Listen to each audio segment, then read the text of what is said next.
I really wish I could have permanent cloudy, rainy days because the sun just sucks when it's super, super, super obnoxiously bright and hot. I like the sun during winter when it isn't very real, but yeah, clouds are the way to go. We are pulling out another positive vibes card, and this one reads Choose to see the good things. This is a very nice one. Choose to see the nice things. It's taken me a second to put my thoughts together on this one because when I was late in my teen years, I was able to define my mind.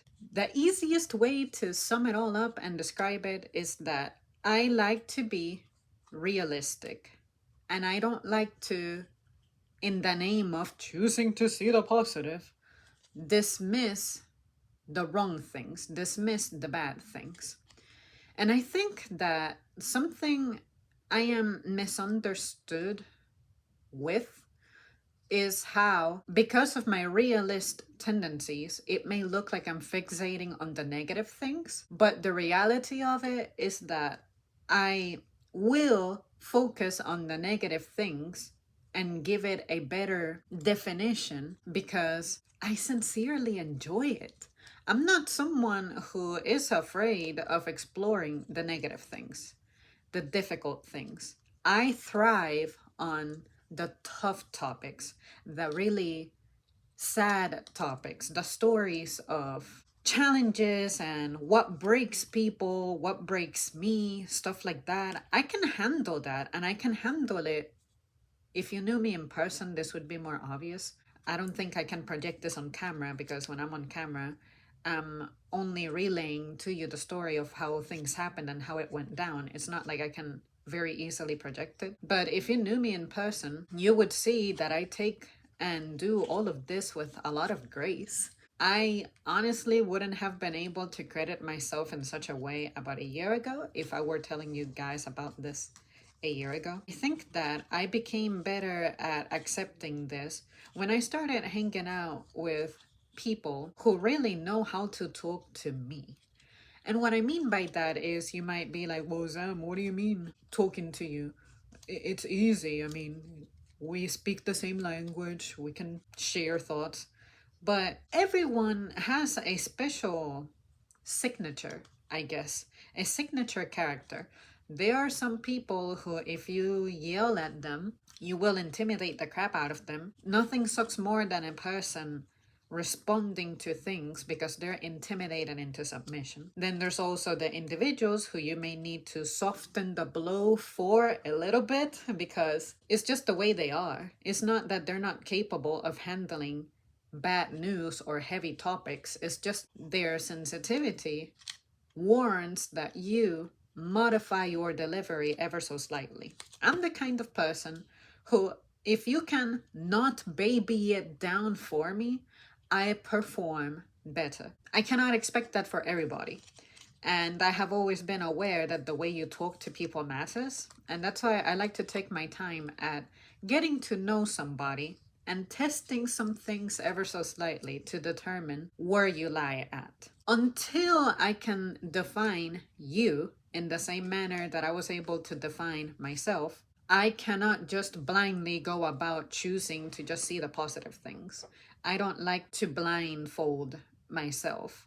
I guess for a while, in an effort to build myself up to be able to withstand those difficult, negative, dark things, I may have neglected seeing the good things because I think it's easier for me to celebrate overcoming something negative more than simply embracing something positive already going on. In my journal, I have occasional entries in which, if I'm truly delighted, excited, thrilled about something, I'll record it, I'll write it down, or I may tweet about it or make a video about it. I get more satisfaction out of letting out something tough, overcoming an adversity. And that's why some people will mistake me being pessimistic And I'm like, I am sorry that my thinking ability intimidates you, but just because I'm good at picking through the bad things and battling it out, it doesn't mean that I'm incapable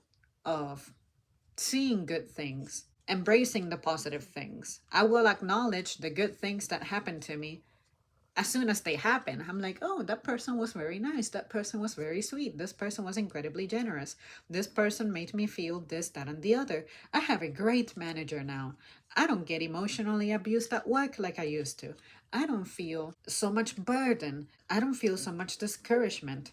I don't feel emotionally abused anymore in my private life, all those things. I can do that, but I can do that quietly.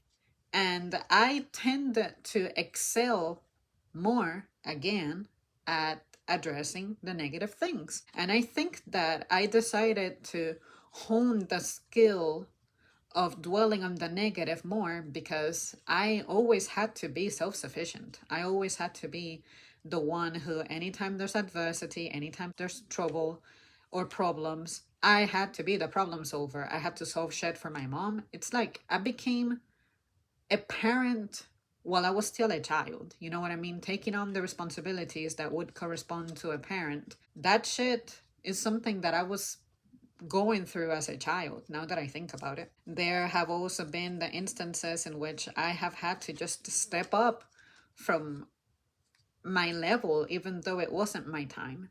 And at work, for instance, I have had to perform supervisor duties in times when I didn't have the title of being a supervisor. So I felt like I was being pushed and ascended in a time when it wasn't my season to be doing all that. So I hope that makes sense, you guys. I do choose to see the positive in things more often than I describe. But say any negative story of mine that I may share, just because at no point in the video do I say something like, okay, I don't have health insurance, but at least I still have vision. I don't have weight problems. I don't run out of breath. I can hear all of that. Just because I'm not acknowledging those things doesn't mean I don't see those positives. Or say my financial situation. Just because I'm not exactly doing extremely well doesn't mean that I don't feel grateful for the fact that I already paid off my biggest burden that I had for a while, which was my car. It doesn't mean that my apartment is not getting paid. It doesn't mean that I'm not grateful that I'm able to fulfill those things. But I also want to take the time to describe the sacrifices it takes for me to get by. And sometimes I think that people who are particularly sensitive about hearing negative things, you yearn hearing positive things because you cannot handle the weight of the negative like I can. That's how we are different. Don't try to compete with me, but also don't try to define me in a way that you don't understand. Like just because you're hearing me out on me expressing something negative, it doesn't mean that I don't have the ability to acknowledge the good things, acknowledge the positive things. I'd like to discuss the negative things because negative things are a threat. Any threats, I like to express them and mitigate them. And that's how I can live a happy, simple life. Even if my life is not quite fulfilling, at least I can say I'm enjoying the journey to making it so. Well, there you guys have it. Thank you so much for tuning in. Let me know how you feel about this one, how you have experienced it yourself. I think nowadays we're putting emphasis on positive, be positive, do this and that, to the point that now we have a term called positive toxicity, or what is it? Toxic positivity? Yeah, something like that. Problem denial is what it really is. And I totally understand what that means. My favorite place, I guess, to hear about toxic positivity is when you click on videos of teachers who have quit teaching. It makes so much sense because I can also take that and relate it to my job. And I'm like, sometimes I think you try to be overly positive in an effort to bury the challenges so that you don't actually have to redirect resources to fixing it. And I think that's wrong